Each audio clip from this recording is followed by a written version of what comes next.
Pahalgam attack और operation सिंदूर के बाद इंडिया पाकिस्तान के बीच तनाव की स्थिति लगातार बनी हुई है। दोनों ओर के एक्टर्स अपने देश के साथ खड़े नजर आ रहे हैं। इसी बीच हर्षवर्धन राणे और मावरा हुसैन के बीच भी जुबानी युद्ध छिड़ गया है। जी हाँ, बता दें कि दोनों एक दूसरे पर टूट पड़े हैं। जहां हर्षवर्धन राणे ने मावरा के साथ काम करने तक से मना कर दिया है। हर्षवर्धन ने अपने सोशल मीडिया पर एक पोस्ट लिखा। इसमें उन्होंने कहा कि अगर सनम तेरी कसम 2 बनती है और उसमें पहली फिल्म वाली कास्ट रिपीट होती है तो वो फिल्म में काम नहीं करेंगे। 2016 में आई सनम तेरी कसम में हर्षवर्धन के अपोजिट पाकिस्तानी एक्टर मावरा हुसैन ने काम किया था। बेसिकली हर्षवर्धन ये कह रहे हैं कि वो मावरा के साथ फिल्म में काम नहीं करेंगे क्योंकि मावरा समेत कई पाकिस्तानी एक्टर्स ने पाकिस्तान खिलाफ भारत की जवाबी कार्रवाई को कायराना कहा था। दरअसल हुआ यूं कि मावरा हुसैन ने भारत के एक्शन को कायराना हरकत बताकर सोशल मीडिया पर सिलसिलेवार ढंग से पोस्ट किए। दरअसल 6 और 7 मई की रात को भारत ने ऑपरेशन सिंदूर को अंजाम दिया था। इसका विरोध करते हुए मावरा ने अपने एक्स हैंडल पर लिखा, भारत के कायराना हमले की कड़ी निंदा करती हूँ। इस हमले में बेगुनाह आम लोगों की जान चली गई। अल्लाह हम सब की रक्षा करे, सबको सद्बुद्धि मिले।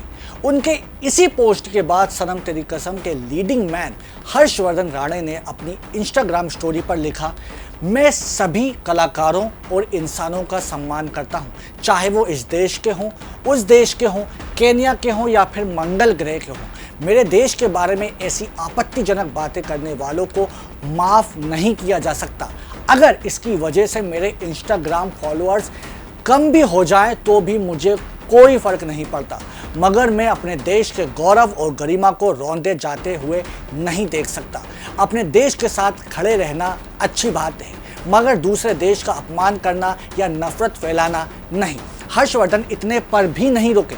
उन्होंने सनम तेरी कसम 2 पर अपना स्टैंड बताते हुए एक दूसरा पोस्ट लिखा, मैं इस अनुभव के लिए आभारी हूँ, मगर जैसी स्थिति अभी है और मेरे देश के बारे में की गई प्रत्यक्ष टिप्पणियों के बाद मैंने ये फैसला लिया है वो ये कि अगर पहली फिल्म की कास्ट को दोहराए जाने की कोई संभावना है तो मैं सनम तेरी कसम पार्ट 2 का हिस्सा बनने से विनम्रता पूर्वक इनकार करता हूं। हालांकि उन्होंने इस दूसरे पोस्ट में मावरा का नाम नहीं लिया था, मगर उनका इशारा पाकिस्तानी एक्ट्रेस की तरफ ही था।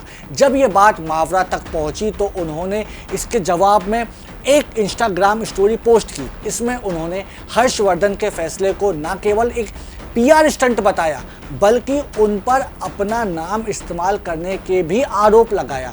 साथ ही मावरा ने हर्षवर्धन पर उनके नाम का गलत इस्तेमाल करने का आरोप तक लगा डाला। मावरा ने हर्षवर्धन पर एक के बाद एक कई ताने मारे थे। इनके जवाब में हर्षवर्धन ने एक और स्टोरी पोस्ट की।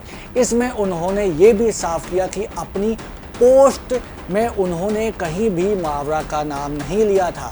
बता दें कि दोनों ही एक्टर्स ने एक दूसरे के खिलाफ शब्दों के बाण छोड़े और दोनों के बीच तीखी बहस देखने को मिली। वहीं इस विवाद के बाद डायरेक्टर राधिका और विनय ने मावरा को सनम तेरी कसम 2 से बाहर कर दिया है। मीडिया रिपोर्ट्स की माने तो उन्होंने कहा कि पाकिस्तानी एक्टर्स को भारत में इज्जत, प्यार और काम मिलता है, फिर भी वो हमारे देश के खिलाफ जहर उगलते हैं। इसलिए उन्हें भारत से 1 रुपया तक नहीं मिलना चाहिए, ना ही किसी इंडियन प्लेटफॉर्म को पाकिस्तानियों के साथ काम करना चाहिए। हमारे लिए देश हमेशा सबसे पहले आता है। धन्यवाद।